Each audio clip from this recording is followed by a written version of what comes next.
Why don't you recognize your son?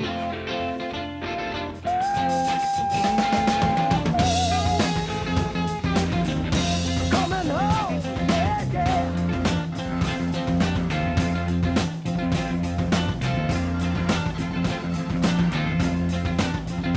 Getting home. The Faces were a blues rock band from London. They had a main stint of existence from 1969 to 1975, in which time they produced 4 studio albums.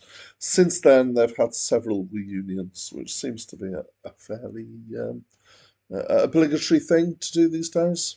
So, as a band, they were born out of another band called the Small Faces, um, who lost a member. They gained a few other members, a couple of other members, and they changed name at that point. And so, at this point where they changed, they started to be fronted by Rod Stewart, who is very well known for his solo career.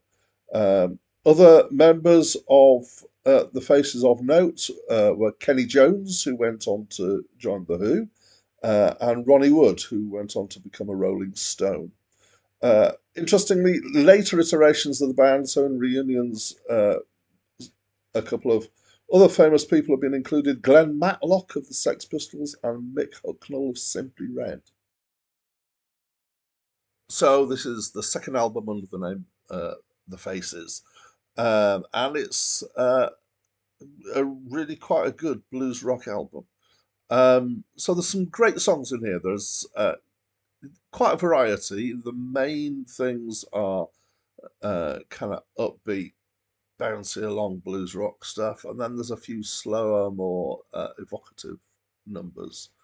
One thing immediately to draw out is Rod Stewart's voice. So you've probably heard of Rod Stewart. He was big in the 70s as a solo artist and the 80s. And he has this amazing husky and very expressive voice. I really like his earlier work as a solo artist and as a member of the Faces and a couple of other bands as well. I get less enamored of him later on in his career when he seems to become a bit more commercial. But at this stage, his expressive voice is pretty amazing, I would say. He's got this really husky voice, which is reminiscent of people like Bonnie Tyler and Janis Joplin, and it really makes the album. So there are a couple of songs where one of the other members, Ronnie Lane, takes lead vocals, and they're decent enough, but in the wake of Rod Stewart, they kind of pale a bit in comparison. The band are great. They've got great energy.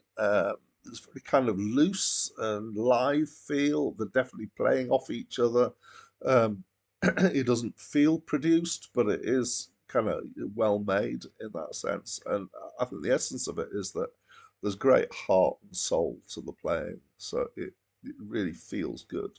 The one complaint that I've got about the album is that it's got an odd flow. So as I review these albums, I'm reviewing all sorts of things. But one of the things that, because it's an album review, is that I usually think about the way it fits together as an album and as a listening experience. And this album is not as good for that as it could be. And particularly that's because there are a couple of live songs in here which are kind of thrown in, or they feel like they're thrown in. It doesn't feel like there's been any sense to that. Again, they're good songs and they're great to hear. It's just it kind of interrupts the flow somewhat. But yeah, good album. I enjoyed it. Sweet Lady Mary has to rest her forehead.